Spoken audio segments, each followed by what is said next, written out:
এত অনিশ্চয়তা বাংলাদেশের রাজনীতিতে অতীতে মনে হয় ঘটেনি। এখানে যে যুগান্তরের শিরোনামটা হলো আগামী ৫-৬ দিন খুবই গুরুত্বপূর্ণ। আর চ্যানেল 24 বলছে যে প্রধান উপদেষ্টার ঘোষিত সময়েই নির্বাচন হবে। কোনটা ঘোষিত? এপ্রিল, ডিসেম্বর, ফেব্রুয়ারি নাকি জুন? খেয়াল করেন, এক হিসাবে যদি সবগুলো ঘোষণা একসাথে রাখেন তাহলে ডিসেম্বর একটা, ফেব্রুয়ারি একটা, তারপরে এপ্রিল একটা, তারপর হচ্ছে জুন একটা। চারটা ডেট আপনি কিভাবে করবেন, নিশ্চিত হবেন? আজকে যেমন ধরেন মিয়ানমারের সামরিক জান্তারা ঘোষণা করছে যে ডিসেম্বরের নির্বাচন, জরুরি অবস্থা প্রত্যাহার হচ্ছে। তাহলে ডিসেম্বর, তাও তো একটা মাস বলে নেই তো যে ডিসেম্বর থেকে জুনের মধ্যে নির্বাচন হবে। মানে এত বুদ্ধি তো ওদের নাই, এত চিকন বুদ্ধি। ওরা বলছে ডিসেম্বর, শুধু তারিখটা নেই, শুধু তারিখটা, মাসটা তো আছে। আমাদের এখানে শুধু মাস আছে, 4টা মাস। ওই যে বললাম, ডিসেম্বর, ফেব্রুয়ারি, এপ্রিল, জুন, কিন্তু তারিখটা নেই। 4টা মাস আছে, মাসের ছড়াছড়ি, কিন্তু তারিখ নাই।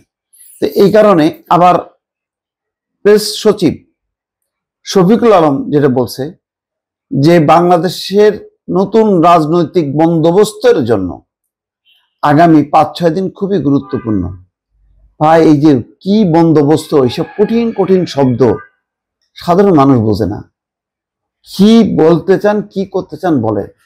মানে একটা নির্বাচনকে সামনে রেখে এত রকম বন্দোবস্ত, ওই মুজিববাদী সংগঠন বাদ দাও, এই কি সব কথাবার্তা হইতেছে, সাধারণ পাবলিক বোঝে না। আমি নিজের সত্যিকার তো বুঝতেছি না।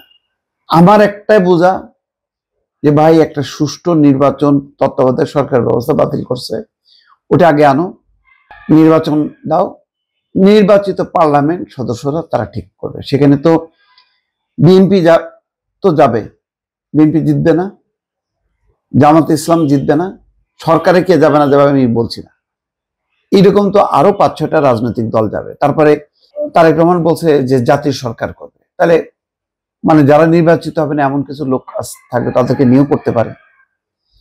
তাদের উপরে এত অবিশ্বাস কেন? আমি সমস্ত বিশ্বাসটা রাখবো ওই নাগরিক সমাজ, সুশীল সমাজ, এক্সপার্টদের উপর, আর রাজনীতিবিদদের বিশ্বাস করব না। অথচ সেই রাজনীতিবিদরা দেশ চালাবেন নির্বাচিত হয়ে। যাক, বৃহস্পতিবার সাংবাদিকদের সঙ্গে আলাপকালে তিনি এই কথা বলেন। প্রেস সচিব বলেন, আগামী ৫-৬ দিনে আমরা বুঝবো আমরা কোথায় যাচ্ছি। তবে যাই কিছু হোক না কেন, নির্বাচন দেরি হবে না, এই বিষয়ে প্রধান উপদেষ্টার দৃঢ় অবস্থান আছে। জনগণ অংশগ্রহণ থাকলে সুষ্ঠু নির্বাচনে কোনো বাধা নেই। এই সময় শান্তিপূর্ণ নির্বাচনের পরিবেশ থাকবে বলেও তিনি আশা করেন। এই সরকার ক্ষতিগ্রস্ত অবস্থায় দেশ পরিচালনার দায়িত্ব পায়, সেদিক থেকে দেখলে অন্তর্বর্তী সরকার ভালো কাজ দেখাতে পেরেছে বলা যায়। তো যাই হোক, এখন এই নির্বাচন নিয়ে এত ছলা কলা নানা রকম কথাবার্তার দরকার নেই ভাই, ক্লিয়ার করেন। হয় নির্বাচন দেবেন, নাইলে বলেন যে নির্বাচন আমরা দেব না, আমরা অ্যাটলিস্ট 3 বছর ক্ষমতায় থাকবো, তারপরে আমরা নির্বাচন দেব। আর যদি সেটা না হয়, তাহলে এই 4টা মাস যেটা দেখতেছি, এইরকম মাসের ছড়াছড়ি দিয়ে একটা ক্লামজি একটা পরিবেশ, দোঁয়াশ একটা পরিবেশ। রাস্তাঘাটের লোকজন মনে করে যে ভাই, আপনি তো অনেক খবর রাখেন। কেন? আপনি সাংবাদিক, কথা বলেন, নিশ্চয়ই আপনার কাছে খবর হবে। ভাই, নির্বাচন কবে হবে? নেওয়া ঠেলা। কে জানে?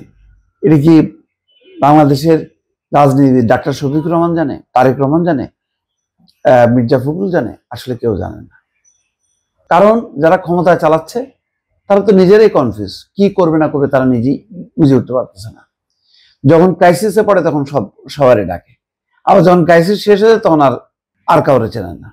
তখন দেখি নানা রকম এই বন্দোবস্ত, এই সংস্কার, গভীর সংস্কার না হইলে গভীরভাবে নাকি রাজনৈতিক পরিস্থিতির পরিবর্তন হবে না, এরকম নানান রকম নামতান কথাবার্তা বলে।